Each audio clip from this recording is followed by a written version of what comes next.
शमे रिसालत के परवानों, गौस ख्वाजा के चाहने वालों,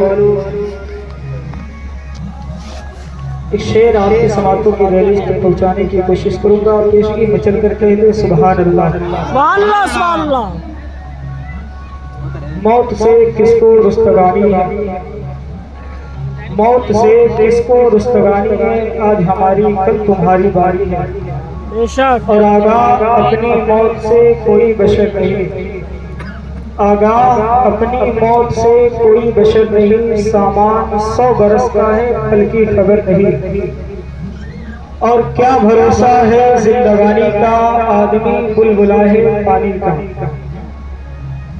आइए हम और आप सबसे पहले मिलकर के अक़ीदत और मोहब्बत के साथ दोनों आलम के मालिक व मुख्तार हुज़ूर अहमद मुस्तफ़ा मोहम्मद अरबी मोहम्मद मुस्तफ़ा सल्लल्लाहु तआला अलैहि वसल्लम के दरबार कुरान में अक़ीदत और मोहब्बत के साथ जी लगा के दुरूद पाक पढ़े बाबा सैयदना मौलाना मोहम्मद वाली के सल्लल्लाहु अलैहि वसल्लम।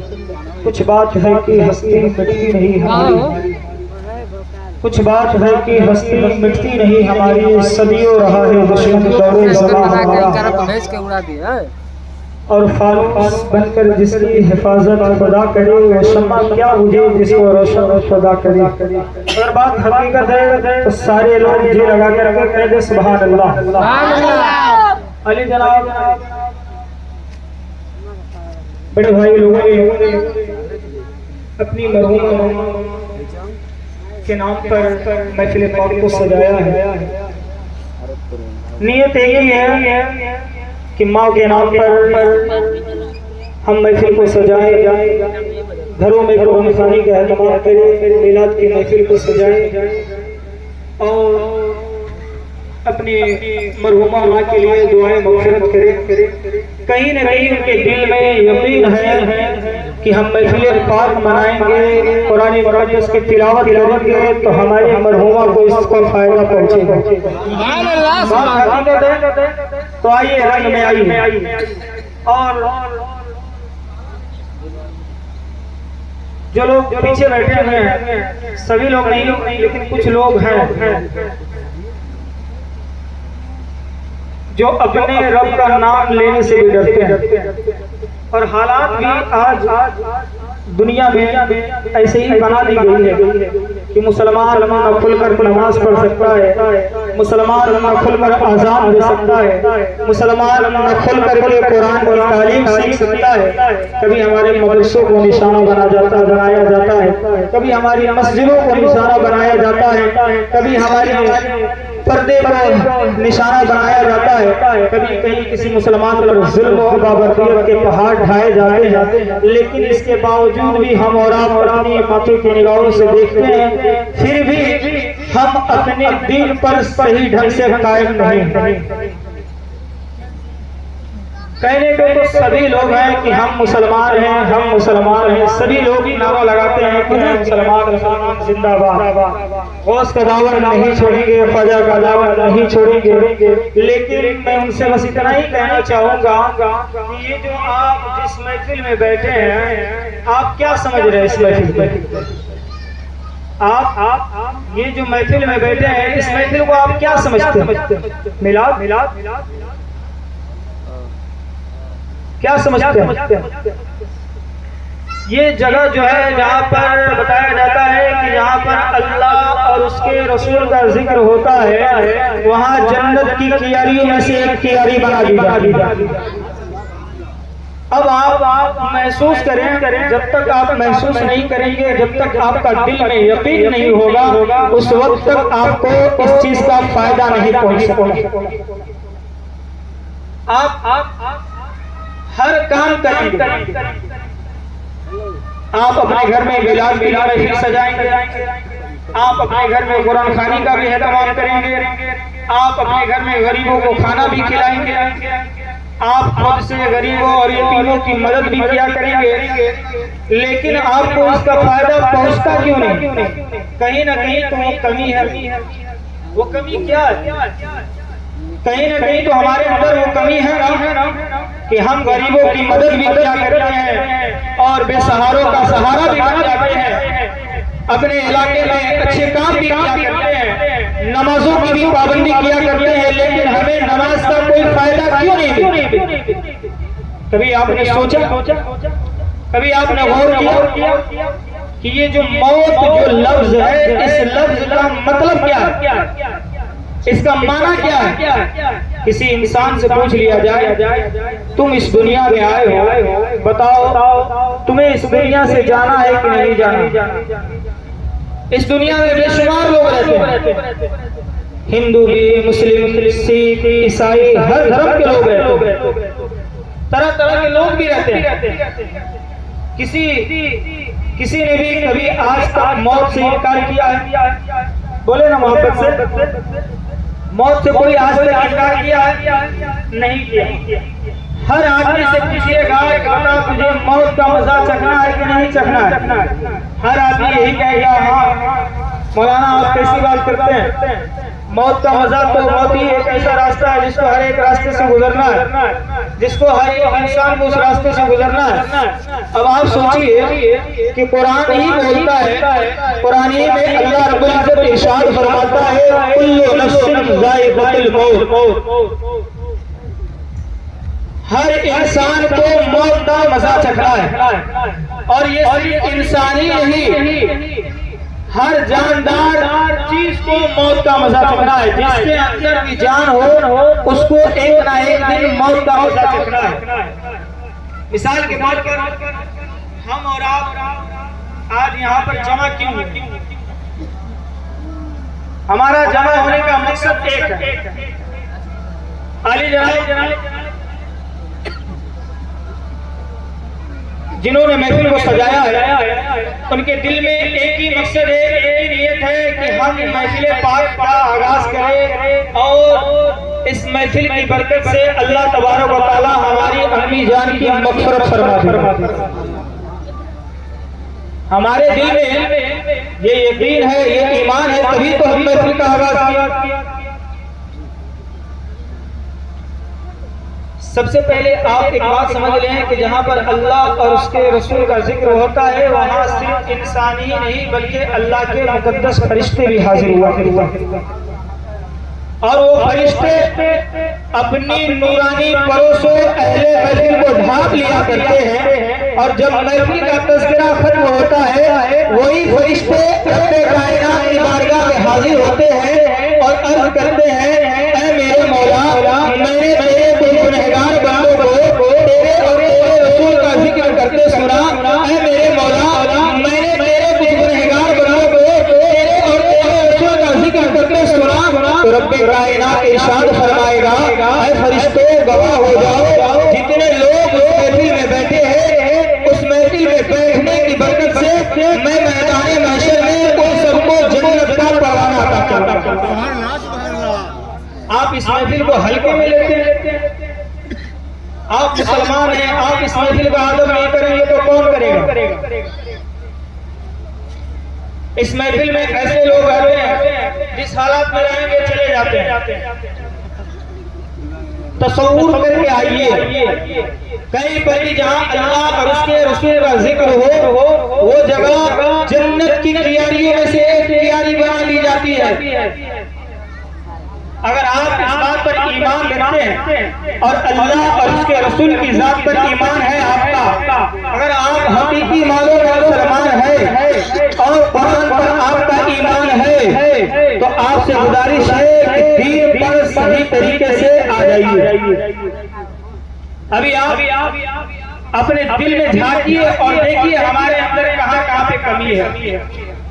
हम महफिल में आएंगे, हमारे सर पर टोपी नहीं रही। टोपी हमारी पहचान है ना?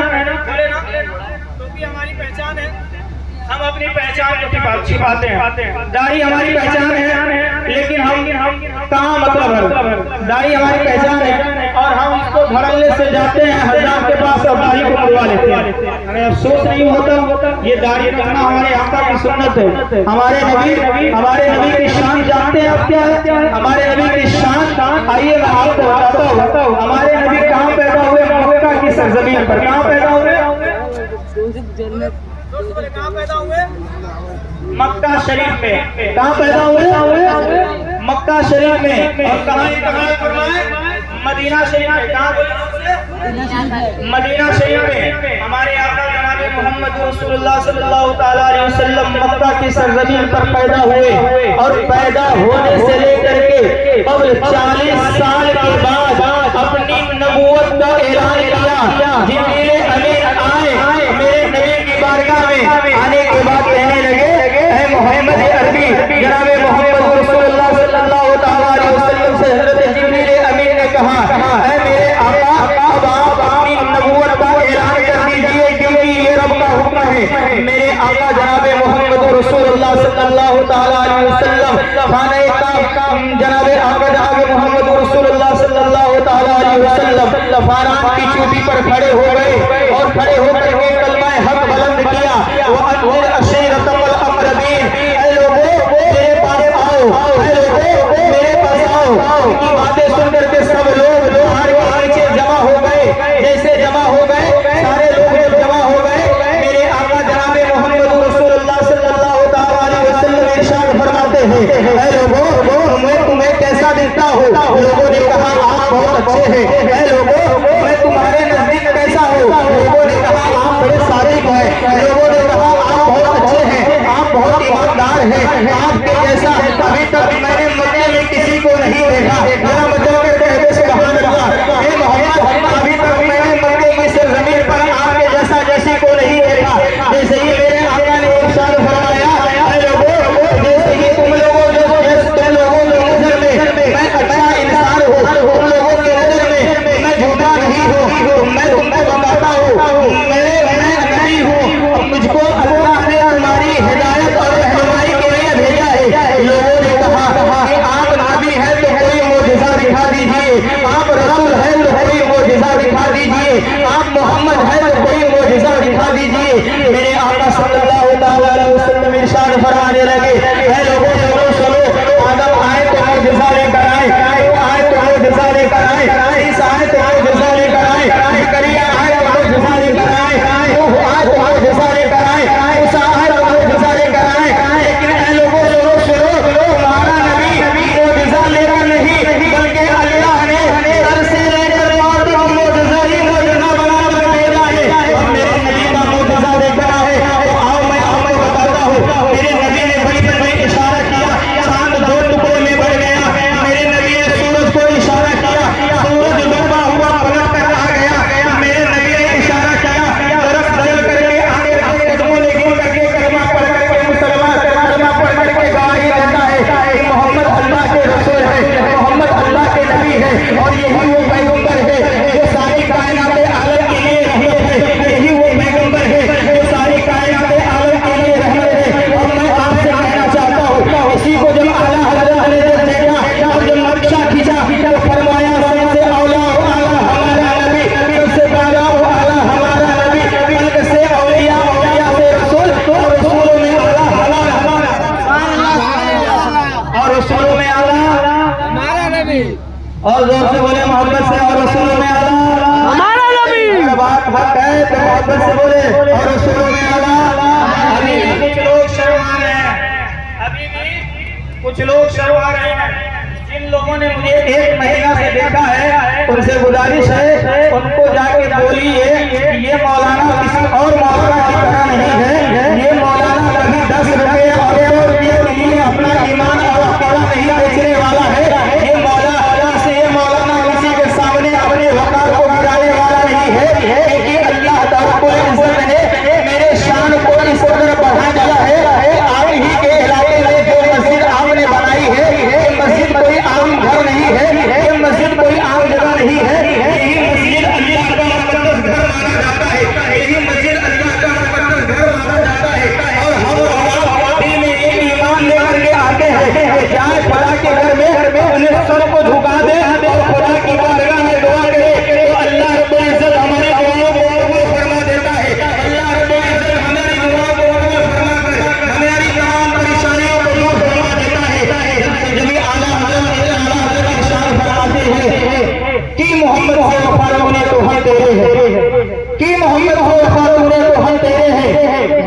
जहाँ चीज है क्या लोह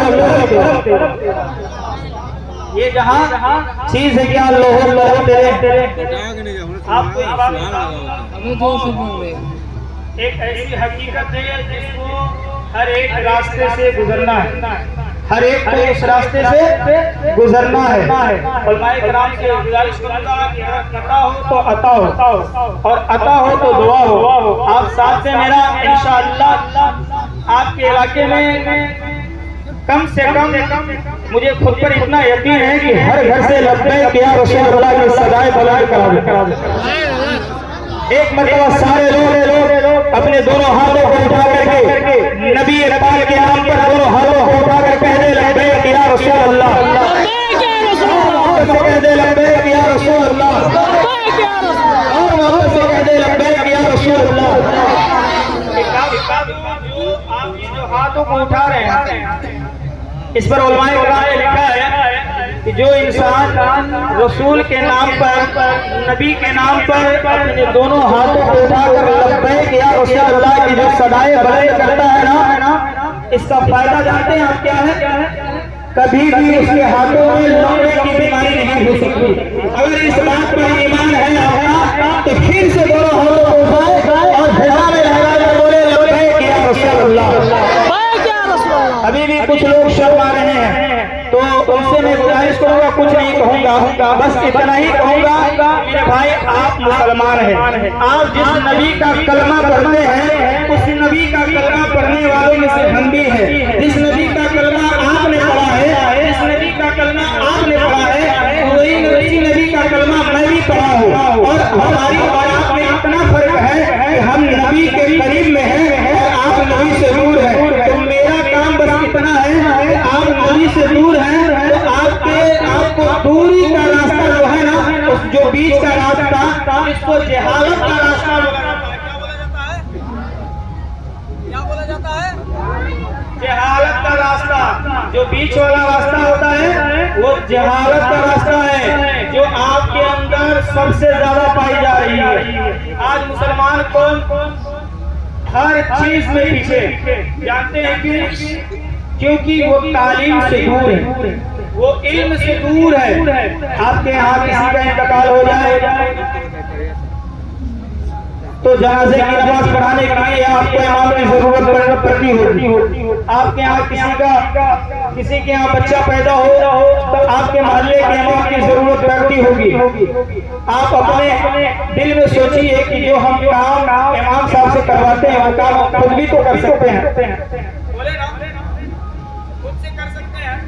आज लोगों से कहा जाता है कि आप आइए नमाज पढ़ने, आइए नमाज पढ़ने, दीन की तरफ आइए और आकर के कुछ उलमाए किराम से सीखिए, समझिए कि हमारा दीन क्या है, हमारा इस्लाम क्या है, हमें मजहब इस्लाम ने सिखाया क्या है, मजहब इस्लाम हमको क्या सबक देता है, मजहब इस्लाम हमें आपको क्या पैगाम देता है।